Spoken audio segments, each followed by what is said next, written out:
All right, so this education is going to be on human factors and crew resource management. So we'll go over what that means and how we apply it at Gold Cross.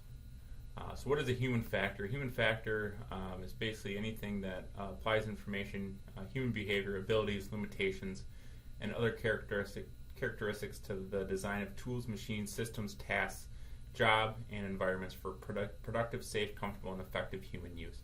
So essentially, it's everything that we use on a daily basis, our protocols, things like that, that we put into place to make you be able to do your job, with also acknowledging the fact that humans make mistakes and errors, and how do we account for that. So human errors are really inevitable in a system, and they are multi-layered phenomenon. So you got to look at it from a few different ways in order to help mitigate risk. So what is a human error? So there's basically four different levels here on how a human error occurs, or how a mistake will happen at an organization. The first one is there's a system design flaw. So it starts all the way up at upper management, where there's policies and systems put in place. There's inability to afford proper equipment. There's multiple different things that the organization might not be able to do in order to mitigate the risk of a human error. And then it goes down to the supervision, so the frontline supervision, so your supervisors, and what type of behavior do they accept. They really need to set the tone for safety, set the tone for policy, adhering to policy, following protocols, following SOPs. They're going to be basically the ones that lead by example. So we need supervisors to do that in order to help stop human error and the human factor from creating an issue at Gold Cross. And then there's the active and latent conditions. So there could be poor team dynamics. Fatigue can be a factor in this. So if you're fatigued, or you don't work well with your partner, don't communicate well with your partner, it can create errors because of those things that you guys can control as frontline staff. And then there's the actual act. So what happened that caused the error, the mistake, the injury, the medication error. So what actually happened is the unsafe act of the human error. So that's basically the four different areas. When you look at a human error, you got to look at these four areas and determine what caused it exactly. So another way to look at it is called the Swiss cheese model of adverse events. So basically it's saying that if there needs to be a hole in basically all of these areas in order for the actual event to happen. So was there a lack of education and training? Was there no policies in place? Was there an issue with the technology or the things that we use? Was it poor communication, or did we not use our checklist in order to determine if something should be done, like our protocols, or we didn't do our rig check, and that's what resulted in the human error. So there are multiple different layers that really need to align in order for a mistake to happen. And sometimes mistakes do happen, but then doing our root cause analysis and finding out what exactly happened is extremely important to help prevent it from happening again in the future. So real life examples of errors that we have at Gold Cross Ambulance. So the first example is medication errors. So if you've ever noticed that Zofran and Benadryl have a very, very similar sized vials, they look very similar. So, administering one versus the other is a real possibility, but we'll talk a little bit about how we mitigate the risk of that happening. There could be an equipment failure. I think we've all dealt with the new PowerCot system.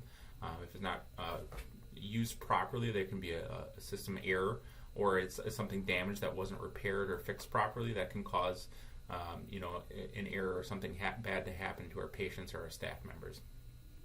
Could be a communication breakdown, so radio equipment's not working or not turned on or not being utilized properly, causing an unsafe situation. So that can be also a real life example of a human factor that could result in a bad outcome.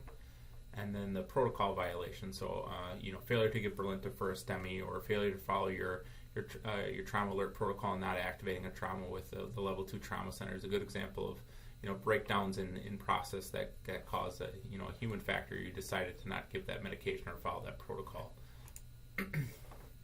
So how do we as an organization manage the risk? So obviously we have all the standard operating procedures that we're able to update, in something that we'll be doing on a now annual basis. We'll be going through all these standard operating freedom, making sure they're applied exactly what you guys are doing in the field, and then you as the frontline staff need to make sure that you review them frequently to make sure you're doing everything that needs to be done in the proper procedure and way.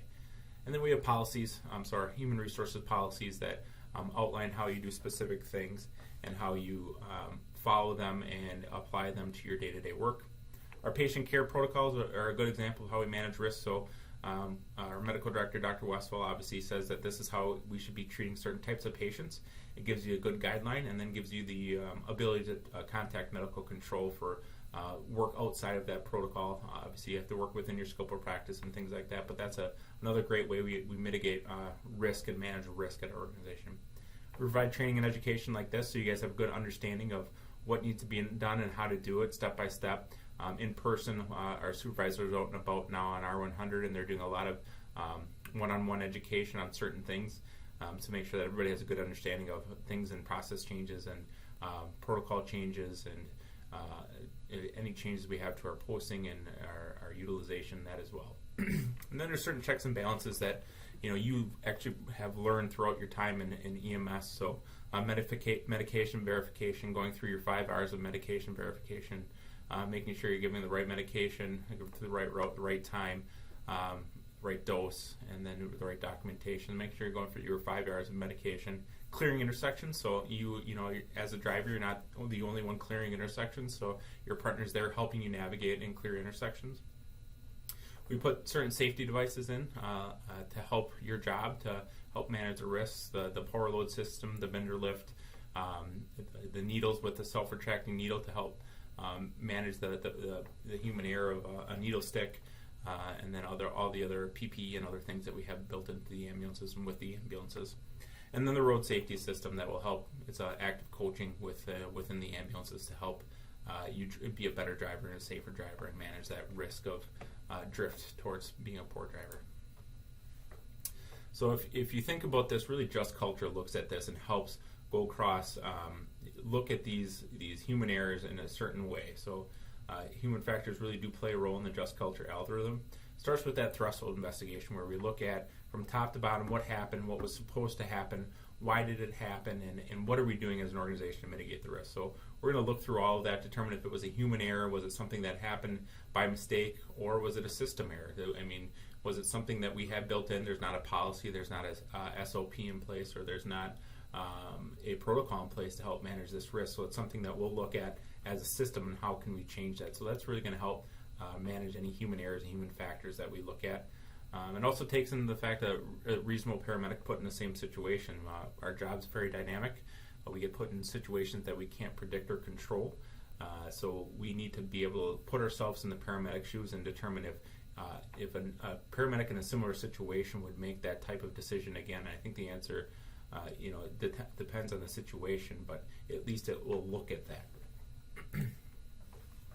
So we kind of talked about human factors and the fact that they're going to happen, human errors are going to happen, and what systems we have in place in order to manage that risk and understand that errors are going to happen, human factors are a reality, people are going to make mistakes, they're going to make decisions, but how do we as an organization make sure that we have people in the right place doing the right things to help mitigate that risk and kind of make that human factor a little bit less and manage it better. So we're looking at the shift variations right now pretty closely, as most of you guys know. So we're looking at the 24-hour shifts, what areas of our system is most appropriate to have 24-hour shifts based on their utilization. And then we're just implemented that 16-hour shift. We have 10-hour shift. So we're looking at a few different future models for what that's going to look like. There's going to be 24-hour shifts. There's going to be 16-hour shifts. There might be 12-hour shifts. But we're looking at how do we utilize the resources we have in our system in an efficient way, but also without overworking them, making them too fatigued, and increasing that stress level, increasing the likelihood that there's going to be a human error because of the human factor of fatigue. And then most of you should be aware that we've now implemented the weather fatigue and risk assessment tool. So this is done by dispatch anytime there's a long distance, so it's making sure that we're sending the most appropriate appropriate crew on every long distance.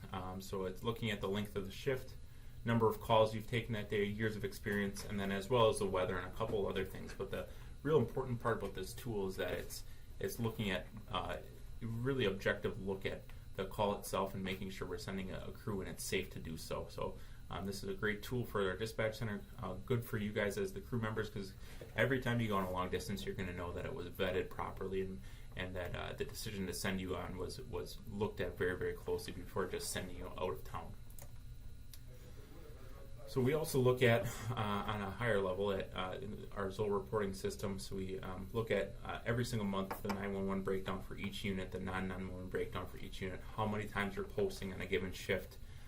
We evaluate the posting guidelines in our dispatch meetings every single meeting to make sure that we're meeting our response time goals, but also we're putting resources in the system, especially those power cars like Medic 8, Medic 1, and Medic 6 now, in a strategic location so that they can help alleviate the workload for the 24-hour cars. So we're looking at a few different ways, but it's something we evaluate quite a bit. So we're evening out that workload, balancing the calls, and making sure that it's when those cars are in the system, they're the highest utilized cars, as opposed to the 24-hour shifts where fatigue and high utilization is a real reality.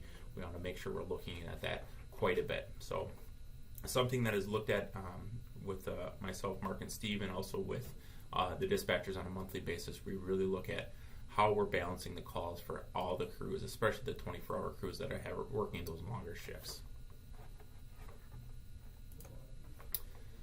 Again, we talked about dispatch utilization, so they're really looking at the extended shift factor. So anything about the 24-hour shift, they're really staying away from sending them out of town, sending them on long distances, and making sure that we're utilizing the power cars as much as we can to help alleviate the fatigue and stress on the 24-hour cars.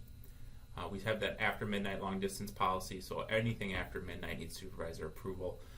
We really look at the weather and fatigue risk assessment tool, as well as what is happening in the system, what needs to happen before we're sending somebody out of town after midnight. We are pushing a lot of the transfers to 6 a.m. To make sure that we're having a fresh crew take those out of town transfers, and also a lot of those after midnight transfers are being handled by a call-in crew. We do have the timeout policy, so just review that as far as your work hours and timeout policy has to go. So if you are feeling extremely fatigued, you do have the capability to call that timeout and take that hour off, but you will be utilized after that hour as well, unless you contact your supervisor. And then what calls can we control? Really the non-911 work, non-emergency work is the stuff that we can control and decide what the best crew is to send on that based on their utilization throughout the day. So dispatch looks at that quite a bit before they send a crew out of town, before they send a crew on a non-emergency transfer, interfacility transport, or medical transport. They look at utilization of the crews before just sending them the closest resource. So this is the example of that weather and fatigue risk management. So as you see, it looks at the field staff factors, how long you've been working, how many calls you've ran for that day, and then also the environmental factors, time of day, how long the trip is, and then the road conditions as well. And then it takes into the account the driver experience. So how long have you been driving an ambulance? Because that should factor in how comfortable are you driving the ambulance, how many hours behind the wheel have you had, and then also the medic crew experience. So how, as we do more calls and have more experience, the stressful calls are going to be a little bit easier on us to handle. So we look at that as well. And then it gives us an overall score. Anything between 0 and 25 is going to be a green go. Anything between 25 and 35 is going to be either contacting the supervisor or myself for approval. So we're going to factor in a couple different things when we make that decision. And then anything greater than 35 is a hard no-go. We're not going to take anything that's greater than 35. Usually weather is going to be one to kick out on that. And then I'll be contacted and we'll notify the hospitals that we're in the red right now. We can't take any transfers. So this is good for you to know that it's a very objective tool. We don't take into account what's going on with the patient. We look exactly what's going on with the crew and what's going on with the weather at the time.